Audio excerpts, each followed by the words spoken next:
Watch this.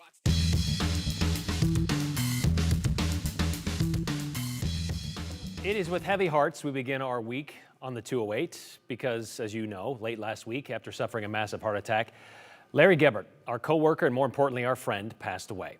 And as we've learned over the last 48 hours, Larry touched so many lives, and even those who never had a chance to meet him personally.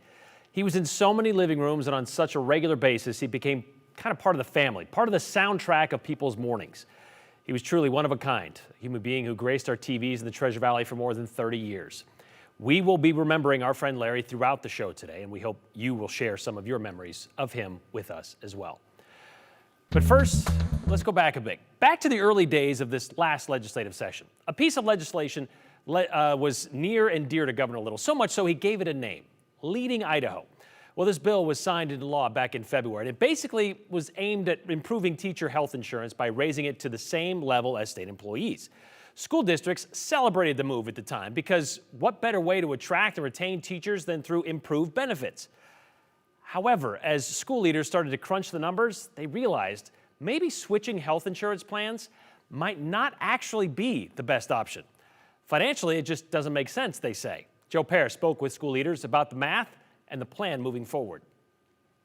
Coming out of the Idaho legislative session, Governor Brad Little and Idaho lawmakers touted legislation that aimed to improve health insurance for K-12 employees. The idea, get eligible public school employees on the same level of health insurance as state employees. House Bill 443 was celebrated when it was signed into law, but as school districts are doing the math on costs, some are finding that the program might not work for their district. We're still kind of looking to see exactly what we want to do with that. Randy Dewey is Director of Finance for the Nampa School District. Like other school district finance heads, Dewey is doing the math on what the cost of the new program would be compared to the current health insurance that Nampa Schools has. Based on new funding numbers from state and federal funds, Dewey says it appears that Nampa would still need about $1 million in one-time costs to join the program, in addition to about $600,000 to $800,000 annually to maintain the insurance program. Dewey says right now the task is working through the numbers and options to find enough money to make the jump. Right now, just trying to do the math. We're just barely into in our budget world, the legislature, throwing us curveballs here and there. We're trying to work through that. But other than that, it's really once we finalize revenues, make sure we're good there, and finalize expenses, we can kind of go back and say, is this something we want to do or not? Nampa is not alone in figuring out the financial future. A spokesperson for the Kuna School District tells me that the district's insurance committee and negotiations team researched joining the state plan based on these new funds. They tell me in a statement, quote, the committee's research show that the cost to switch over would exceed the new money available. CUNA is set to get $1.1 million from the newly signed bill, based on the number of state-funded positions the district has. It will be a different allocation based on staffing levels for each school. A spokesperson for CUNA says, while the $1.1 million won't fund a shift to the state's plan, it will help improve our health insurance plan. We've surveyed our employees about what improvements they'd like to see, and our negotiations team and insurance committee are working on it. It should be finalized later this spring. The district adds that they are appreciative of the bill's sponsor, Representative Furness, going out to CUNA to answer questions about the plan before it did become law. They say that Representative Furness identified a possible fix should he return to the legislature next year. Now, to be clear, districts who don't move to the state plan, they still get funds to lower insurance costs for their employees. Super ecstatic that they gave us this money. I mean, it's even if we don't go in the state plan, we're going to use it towards all of it's going to go towards insurance. So we'll either bring it on our own plan or we're going to try to go to this plan. Dewey says the goal is to join the state plan, but the math of it all will ultimately decide if the district can afford it. It's an amazing amount of money that the legislators and the governor has put towards this, and it is fantastic for all of our employees, not just our teachers. And we're super excited to have it. It's just now what we don't want to do is put ourselves in jeopardy of not being able to pay for it in the future, because once we go in, we're kind of obligated at that time. I know, Joe, when we first started talking about this bill, when it was first introduced and then signed into law, it seemed like everybody's for it. But as you said, they don't have to join this. But why does the math not add up? So school districts and schools, they'll have certain employees, some that are fully funded by the state. They have these state units, so to speak, where based on a funding formula, the state of Idaho will send a certain amount of money to a school district and say, this money is for you to pay the employees we have allocated money for. Now, if a school district finds that they need an extra support staff or maybe a few more staffers, they can use federal dollars or bonds and levies to hire all kinds of different employees, whether it be a teacher or support staff, whatever. Those funds, though, that are not from the state, the federal funds or the schools and levies, because they're paid for that in a different way, this program did not account for those employees. So, Brian, what really school districts have to do is make up for those employees that are not fully funded. Again, though, I just want to reiterate, this program that is signed into law, each teacher will get about $4,100 more. I should say employees should have $4,100 more. So they are going to get money to help their insurance either way. It just depends on the district on what money is available and where it's being spent. Yeah, and different employee makeups in different school districts. All right. Thank you very much, Joe. All right, so we're inching closer to Idaho's primary election day, 43 days if you're counting. But maybe you've learned to like and appreciate the convenience of an absentee ballot. Don't want to show up at the polls on day of. Well, county clerks are taking requests now, and they actually started sending out those absentee ballots last week on Friday. So if you've already ordered yours, you might want to start checking your mailbox in the coming days. And if not, you can request your absentee ballot right now on voteidaho.gov. You'll need your driver's license, and you're going to need the last 4 digits of your social security number. The last day to request an absentee ballot by mail will be May 11th, but if you miss that deadline, you can still go to the local county clerk's office and just pick one up for yourself. And if you haven't registered to vote yet, you can also do that online, or you can do it at the polls on Election Day.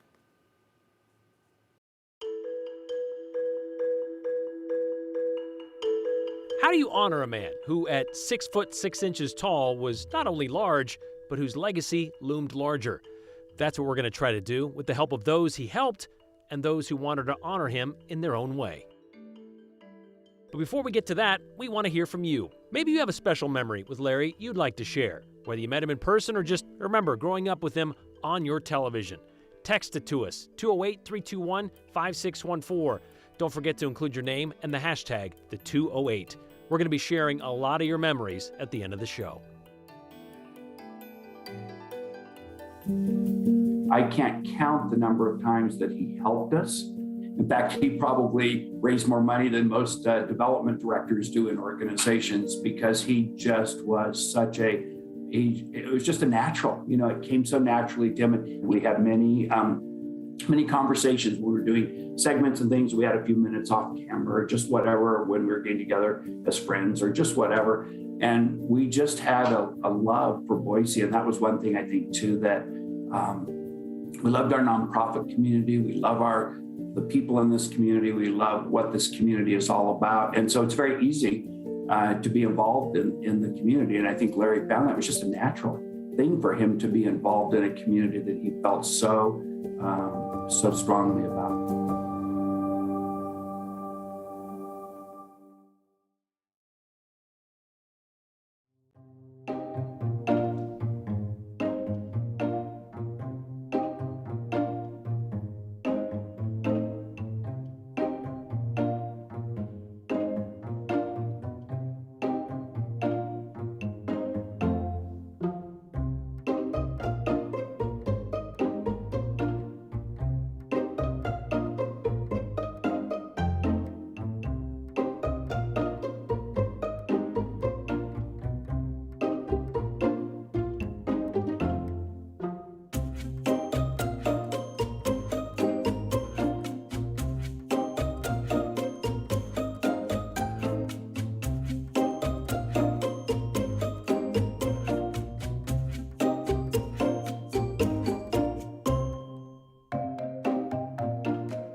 It seems strange to be talking about Larry Gebert for several reasons. but mostly because, well, nobody liked to talk about Larry more than Larry. And we're all so used to him doing that. And nobody knew that more than Larry himself. He perhaps knew himself better and was more comfortable with who he was than most people you'd probably ever meet. Larry passed away Friday afternoon after complications from a massive heart attack he suffered on Wednesday. When we first heard about it, I'll admit, there wasn't anyone in this building that didn't think Larry would be back for the morning show on Monday and he'd be ready with a great story about it. But instead, we've had to come to terms with the fact he won't be. The last few days have been filled with stories and memories of the man many consider the face of Treasure Valley television. He left us so much to remember. Sure, there's the superficial stuff, his mustache, of course, his comb over, his Dockers. I mean, who else would have a webpage dedicated to how many days in a row you wore pleated khakis? And this was before social media. Remember the Neurolux Dockers Tracker 7000? A lot of us out there do. There were a lot of things like that, where Larry Gebert was just so much a part of our lives, people couldn't help but show him how much. Do you know who I am? When the movie Anchorman came out in 2004, you weren't alone when you thought, well, that's obviously Larry Gebert. I'm kind of a big deal. Really? People know me. Yeah, lots of people knew Larry, either from his morning show antics. I've always wanted to do this on camera, so. Oh my gosh. See? That's lovely. Larry with his pants down. To another kind of streaking, his consecutive weeks on water skis. 995 weeks in a row, long enough to fill 18 years. Over that same stretch, Larry had a lot of people honor him in some rather off-the-green-wall ways. Remember Flat Larry? Oh, the places he would go, packed and transported from burger joints to the Big Island. Can you tell which is the real one? Then there were those three-dimensional ones, too. The height might give it away. Like the time Mountain View High School junior Mallory Cowell came up with the perfect Halloween costume. You did a great job with that. That looks good. That was really good, Jeff. Did you style that yourself? I just got it at Savers, and I just used a lot of hairspray. Yeah, so do I. Hairspray helps. Or when Scott Burney tattooed Larry to his upper leg. I would agree that I'm not a celebrity on the same level as Johnny Cash or Marilyn Monroe or anything along those lines. That's up for debate from some people. For some people, yeah, exactly right. And I said, and most people out there would feel the same way. I said, but to you, it was something you wanted to do. And your explanation was great because you're an Idaho native. Yeah, absolutely. Yeah, it's born and raised. You just wanted something that spoke to you about Idaho. That represented the gem state, and I couldn't think anything better. It was truly a one-of-a-kind commemoration. And has there been a big demand for this tattoo now that you've created it on Scott? Oh, you would think that I would do more Larry tattoos, but has there been anybody at all who's asked for it besides Scott?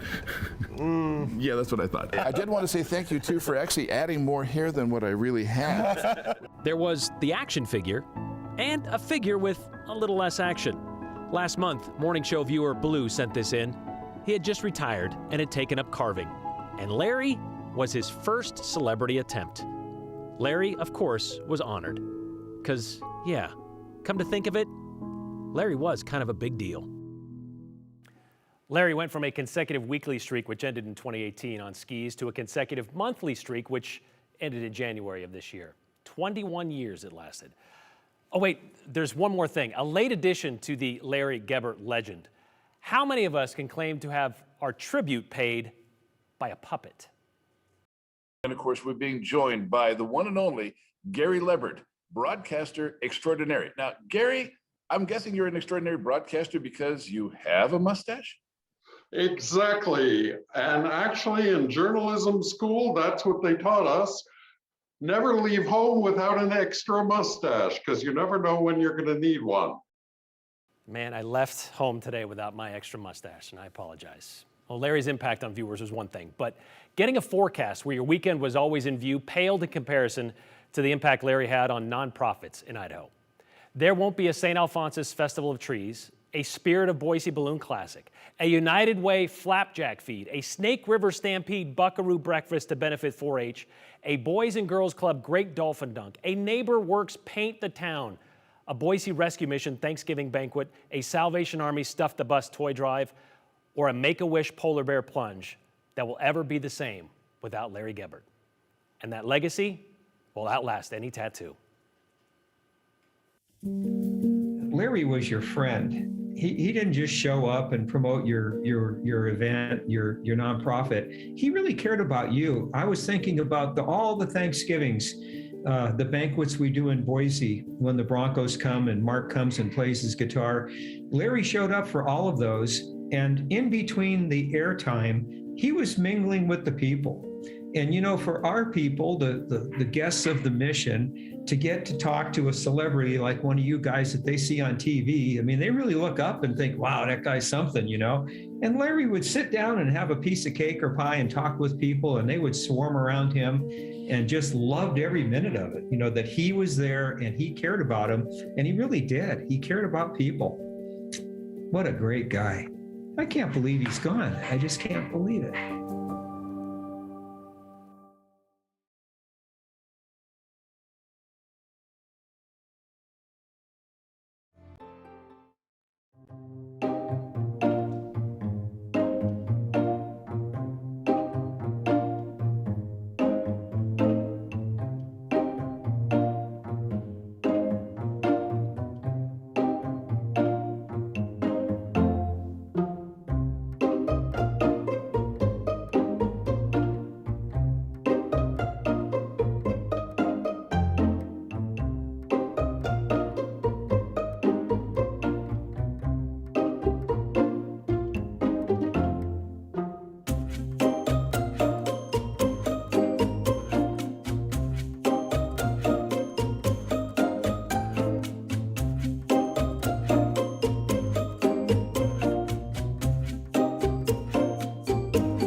We talked a lot about what Larry Gebert meant to all those he helped through television. A lot of that he did while he was on the clock, but there was a lot more Larry did on his own time that went even further. We're talking the rest of the iceberg, you know, the under the surface stuff you don't always see. Since his early days in Boise, he's helped youth sports. There were so many hallway conversations here at KTVB where one would inevitably learn Larry Gebert coached Brian Harsin in Optimus football. But there were also so many things Larry did for his KTVB family like nobody else.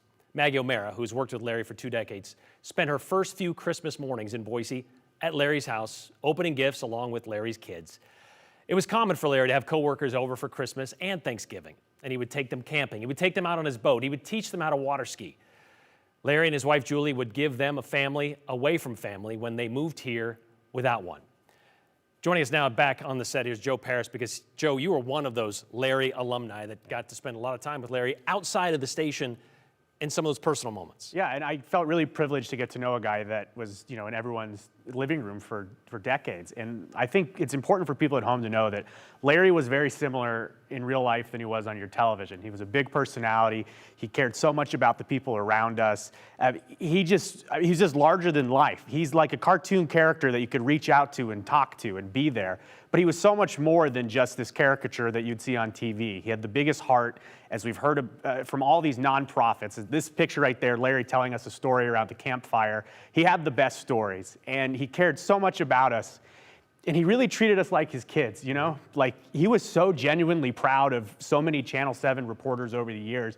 And I've had the privilege to talk with people over the last few days that worked with Larry, and they shared the same stories that I have. And, I always wanted to feel special and unique, but the truth is that Larry would have anyone over for dinner at any time. And I remember exactly 3-4 years ago, he and I sat and watched the Final Four together on the couch together. And his wife, Julie, made us a beautiful dinner, and we just hung out. And it just fell on me that I'm just sitting on the couch with Larry, just having a beer watching the game. And that's what Larry loved to do. He loved to be around people. He loved to tell his stories. And he was so genuinely proud of all of us. There's a lot of reporters and producers that come into Channel 7. It's their first job. And he always takes people under his wing. And he always gave you the insight and the support you needed. And he was an honest guy. He would tell you what you needed to hear. Yep, and he would do that. He didn't sugarcoat things, If he told you, hey, I think you could get better doing this way, you say, okay, I appreciate that, Larry. And because it came from Larry, it meant so much. Larry will be remembered as one of the best mentors that has ever existed. He genuinely cared so much about us. And I remember during COVID, it was difficult because we didn't get to see Larry that much. Yep. And he called me, a few times. He said, I loved your story today. I really appreciate it. And Larry was a big politics fan. I know you and I, we cover a lot of politics, and he loved to give his comments, and he loved to tell me what he was thinking and tell me the stories of the old days. And I guess to wrap up here, Larry will just be remembered as a best friend to all of us. And we were so lucky to get to share him with his family. I'll be the first to admit, I took Larry Gebert for granted. He was always here. He's been here longer than I was. I always expected him. He would be here longer than the rest of us. Yeah. And that'd be a regret of mine. I just want to add one more quick little fun story. He was the first one in the building every morning. Every morning. And he made the coffee in the break room. And I'm going to tell you this, if you were a KTVB employee, you drank the coffee, Larry made it. So whether you liked it or not, that's your choice. But Larry brewed the coffee every morning before 3 o'clock. And he's making that coffee somewhere else today. Yeah. Thanks, Joe. Just, I want to send my prayers and thoughts to all of you and to his family. Just a great personality, great guy, just very, very friendly and very nice. So prayers and thoughts to all of you. Thank you. We've been watching Larry Gebert ever since we've been in Idaho, and our hearts are broken. The man he is very special, something very special, and the news isn't going to be the same anymore. So, hey, we love him. You have a nice day, and keep your head up because he's somewhere good.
You know, so many people have stopped by the station and drop off any sort of mementos, pictures, flowers, cards, whatever, for Larry. And we appreciate that, and please keep them coming. I just want to share one with you from Silas, who says, drop this off today. Says, Dear Larry Gebert, I watched you on TV every day on the morning news.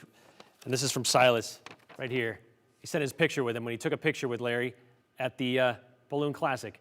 And he says, I met you on my 8th birthday on the Balloon Classic at Ann Morrison Park, from Silas. So those kind of things. And just on the 16th of March, he visited a class, which he did a lot, to tell them about weather. And they sent some thank you cards today.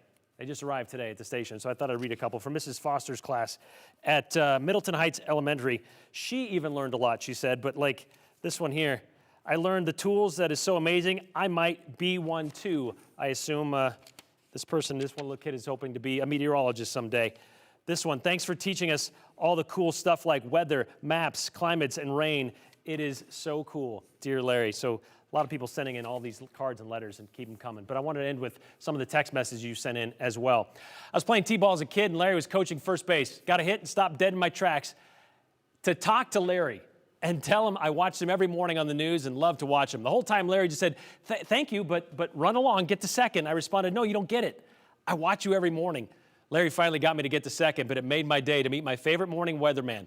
I'll always miss Larry, and that story was one of my dad's favorites to remind me.